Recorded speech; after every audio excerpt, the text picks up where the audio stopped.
Dude, that guitar sounds so good.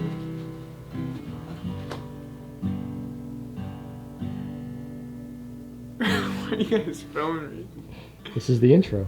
This is the intro. All right, if you look around the house, you can see it looks a little different than the past with no heads up here. But, you know, I had some buddies of me tell me about, you know, moths getting into their stuff. And obviously we've had our mounts up for 30-something years. I've never had any problem with it.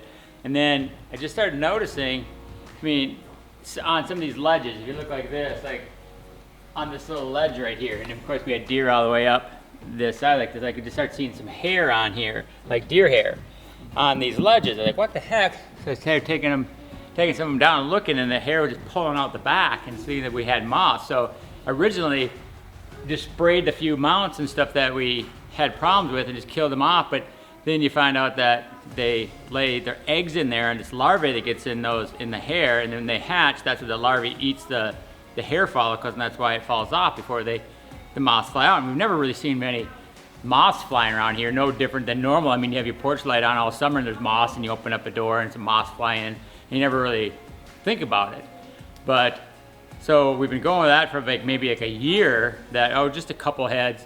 And then you start looking at some more and you're like, hey, we better do something about this. So called around and found out that a guy, it's called Ty's Taxidermy, and there's like 3 of them if you look on Facebook, and it's the one in Texas. So his name is Ty Weaver, and his dad, Al Weaver, came. So we called them, and they were like experts on that moth removal. And so what we had to do, we had to take every mount that we have down, and they came and they soak them all with this solution. It gets into your hide and everything, so it kills the larvae and everything else. And plus it leaves a residue in there that will just prevent them from coming back. So I just kind of encourage everybody, because they said they've been seeing more and more and more of it. They've been doing like Cabela's and Bass Pros and like big shops like that have them in there, and they said they're seeing it a lot more. So just check your mounts and just see if there's any like loose hair, if you notice any on the ground or anything like that. And luckily for us, it was only on a couple. It was on Tiffany's moose that was up there, maybe 3 or 4 heads, and it wasn't bad yet. It just a little bit, and some of our pedestals just a little bit on the bottom. They like to be in a nice crevice, like something that's tight. And all of ours, it was just along the back edge, like where it was tucked up against the wall. So a little bit of hair came out the backside, but it was all on the hide that stretched over the backside of the mount.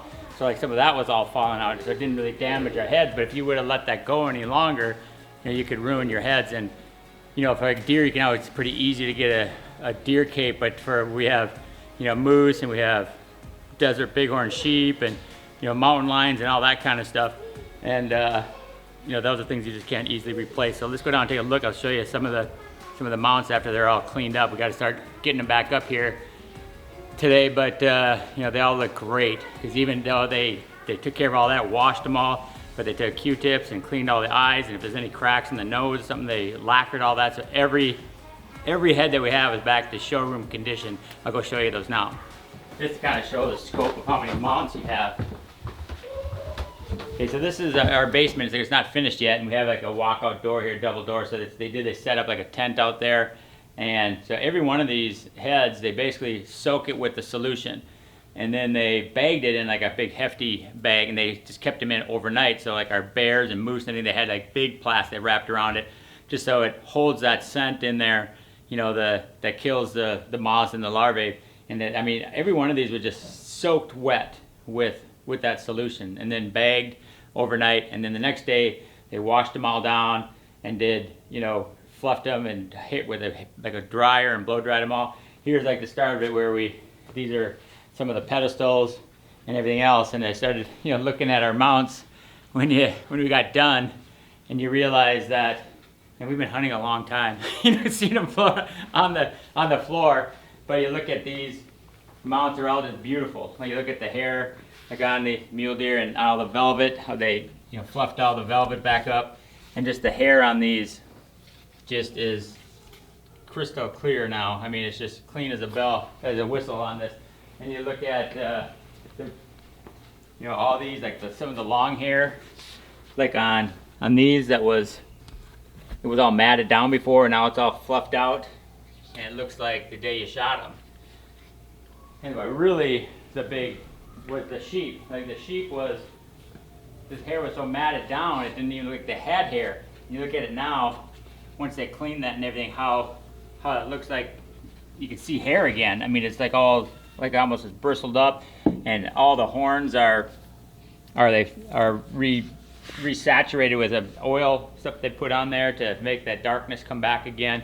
And they've got elk and moose and a doll sheep over there. And actually the doll sheep all the sheep had some up under their armpits. And so some of the hair was falling out there, which is good. It's under there, you don't really see it, but at least we caught it in time, because the doll sheep and 2 desert bighorns, they could have been ruined. And you can see these spots like this. This is what I'm talking about. In here is where those moths were. And so some of they like that little crack in there. So obviously all these were soaked down, and now you can smell it. It has like a mint smell to it. It's all natural too, so it's not harmful to you, but it's like a mint smell, and that's what you smell down here right now. But that stays into that hide. You should never have a problem again. But they did give me some, like a spray bottle of it that you can just touch some up every like once a year or something like that, just to make sure that they don't get in. And normally they get around the burrs. They'll start there against the wall or sit in the crack, things like that. So we just kind of hit some of the problem areas. But if you look down the road, there's my first 200, and shot both those 200s in the same year. There's Heavy D. All these. And a bunch of the elk here. Here's one I shot in Colorado with the big flyer out the side. Here's Ladies Man from last year. That was my 390, my biggest one to date until this year, of course. And the bear, and luckily there was no moths on that or anything, so that was good. And my moose, the pedestal, but they still took every one of those down and cleaned them all up. They all look perfect. But this was pretty impressive. You look at, you look back from here and you see all like the deer and mule deer and stuff, and it looks like a lot of mounts right there. But then you walk into our archery range here and you look at the deer heads, you're like, holy crap, that we have been hunting a long time. So every one of them is just spotless. Now, all cleaned, even a couple of the birds that we had here, a couple of our pheasant mounts and a duck mount, they even did those, cleaned them with more of an acetone type thing that evaporates immediately. But you look down our archery range here, you can see, like, when you have them hanging up, it looks like you have a lot of heads. When they're lined up like this, you're like, holy cow, that's a lot of deer heads. But just so many of them all blow dried. Now you see the hair fluffed up and perfect on all of them, and everything looks great here.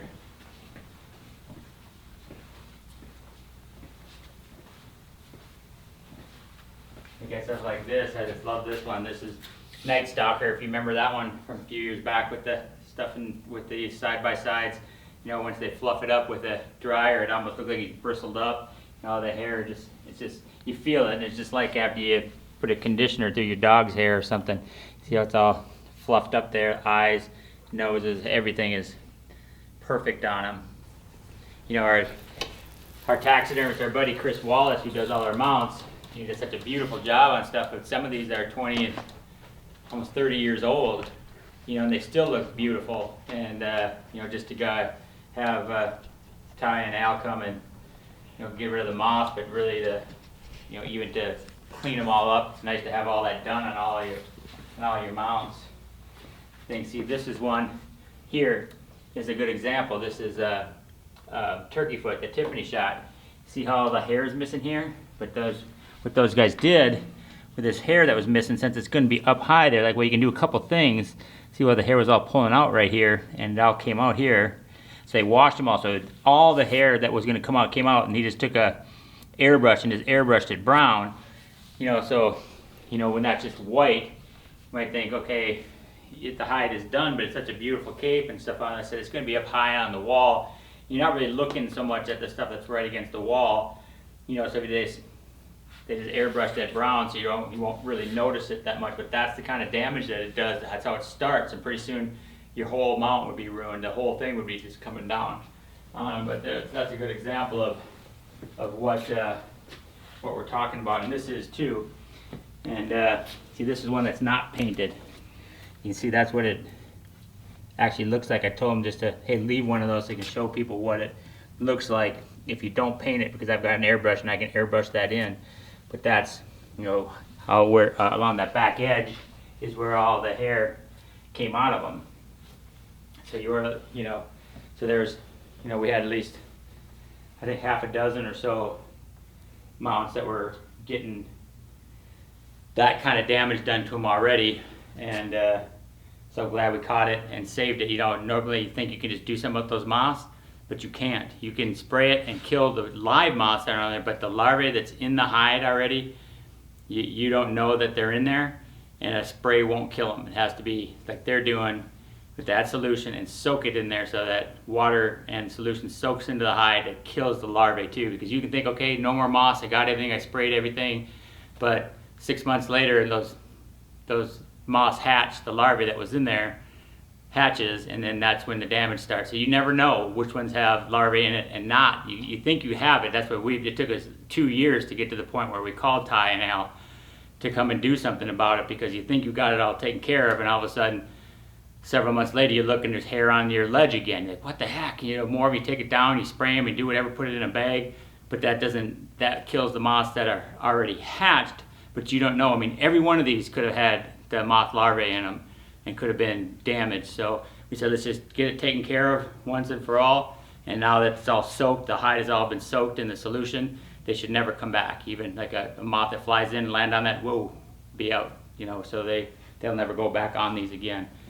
But yeah, you can see what the damage is on some of them. So just to let you guys know, because they said they've been seeing more and more and more of that moth damage on mounts, and just to just make sure you keep an eye out on it, because like I said, for us too, there's moths and fly, everything. Every time you open your door, moths fly in. You never really think about it. In 30 years we never had a problem, and it's like you don't have a problem until you do, and once you do, it's hard to get rid of. So keep an eye out for that. But you know, you look at 30 years of deer hunting, you know, right here on our archery range floor, there's some antelope. They must not like antelope, because there's no problems with antelope hides. So look at that dog. That's that giant kickstand mule deer, but look at the, you know, just once they fluff that fur up and stuff, looks like he's bristled up almost, you know, which just feels so clean, like you run a conditioner through a dog, and they're just, every one of them is just spotless now. So got all that work done. Actually, those guys are here for 3 days, you know, bagging and washing and soaking all these things, and from the bear, the moose, every elk, every deer head. Took them 3 days to do it, but it's completed now. At least you got peace of mind that I'm not going to have to worry about, you know, moths anymore. So again, take a look, watch your mounts closely, because I didn't think it would ever happen to us either, and here we are. All right, so once again, thanks for tuning into our YouTube channel. I hope that it's helped, hope it prevents somebody or one of you guys out there from losing your mounts like we almost did. But again, thanks for tuning in. We'll make another video and put it up once we have them all up, show you kind of a tour of our living room, what it looks like, you know, before and after. I'll start getting heads up right now, and within a couple days we should be done with it. Getting the moose up and stuff like that takes a little bit of work. We got scaffolding up there and stuff, but we'll start hanging heads again here. Let's start with this one right here. I know where he goes.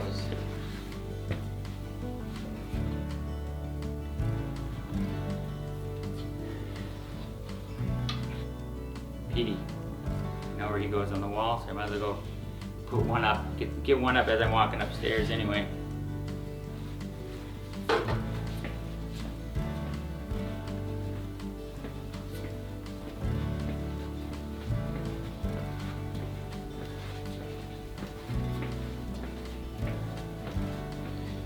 Look like Josh Beaumar carrying that thing out of the woods. Yeah. Josh, what the heck?